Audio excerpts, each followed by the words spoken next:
What's up guys, I'm Sean. My truck is all packed up, ready to go off-roading. Here's some of the things I bring to off-road and I highly recommend. Some are a must-have, some are a nice-to-have. This is a must-have tire pressure gauge to release tire pressure from your tires when you're off-roading. We generally run about 15 to 20 psi depending on where we go, versus on the street it's about 30 to 35. And then you need some way to inflate your tires. That's one option, a Viair tire pump or a DeWalt tire pump or a Max Track. I run this one with my custom 4-tire deflator inflator. I did a DIY video on this a while back. So basically you want a way to deflate your tires.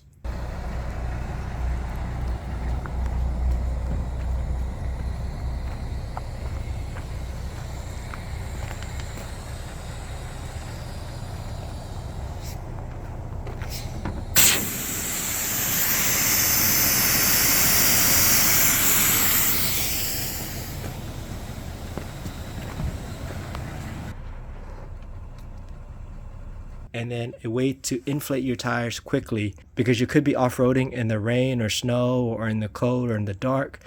So you want a way to quickly deflate your tires and a way to quickly inflate your tires.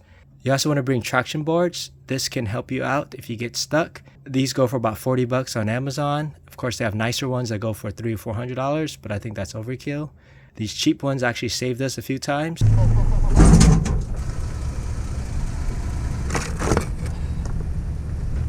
Right now.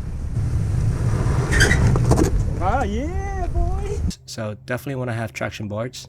Definitely recommend a shackle hitch so you can pull someone out or someone can pull you out via this D-ring. You shouldn't use this to pull someone out. This is just for towing a cable connection. This is for pulling someone out or having someone pull you out.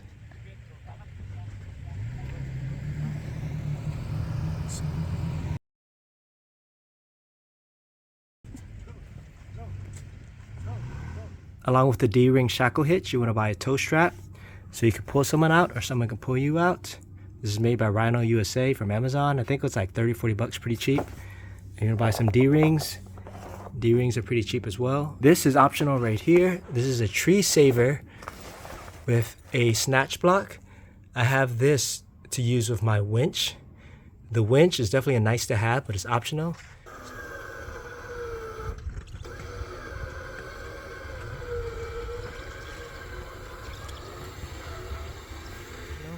So if you have a winch, you want to run a snatch block with a tree saver. Yep, here's a pulley system set up with the tree saver to help you with different angles depending on who you're pulling out or if you're pulling yourself out. I recommend bringing some tools, a big crescent wrench, maybe some tin snips, some large sockets, breaker bar, torque wrench, just in case you have to take off your wheels and retorque it.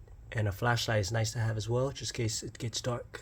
Nice to have some fold-up chairs and shade as a beach umbrella or canopy. Full-size spare if you have one. I'm running 315 7017s, which are basically 35s on my Tacoma. This is a lifesaver and I highly recommend it. I think it was about 20 bucks or so. Colby emergency tire valve stem. Last time I went off-roading, Cowboy's valve stem hit a rock and it broke off, so he lost air. The tire was still good, just the valve stem broke. So we installed this and it worked perfectly and we were able to drive home a few hours away. So I highly recommend this. This is nice to have. Good set of walkie-talkies. These were about 100 bucks and they vary in price. But this is good when you're off-roading and you can communicate with your spotter.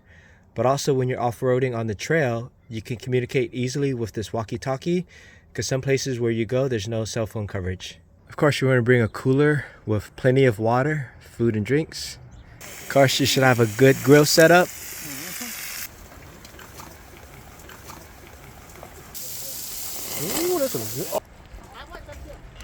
After a good meal, you may have to use a restroom. This is a nice to have, a pop-up tent with a portable toilet. Especially if you go off the grid, there won't be any bathrooms. The privacy tent and portable toilet is collapsible, which is nice because you're going to start to run out of space when you pack too much. Another nice to have, depending on where you go, depending on the wildlife there, You might want to bring some Viair pepper spray along with a big knife. If it's raining where you're going, you want to bring a raincoat and some rain boots. Alright guys, that's a wrap. That covers a high level overview on what we like to bring when we off-road.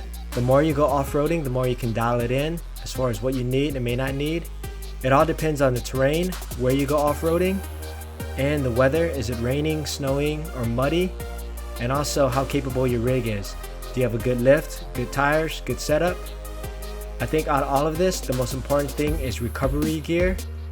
You want to be able to get out if you get stuck and make it home safely. Hope you guys enjoyed the video. Please like, subscribe. Thanks for watching.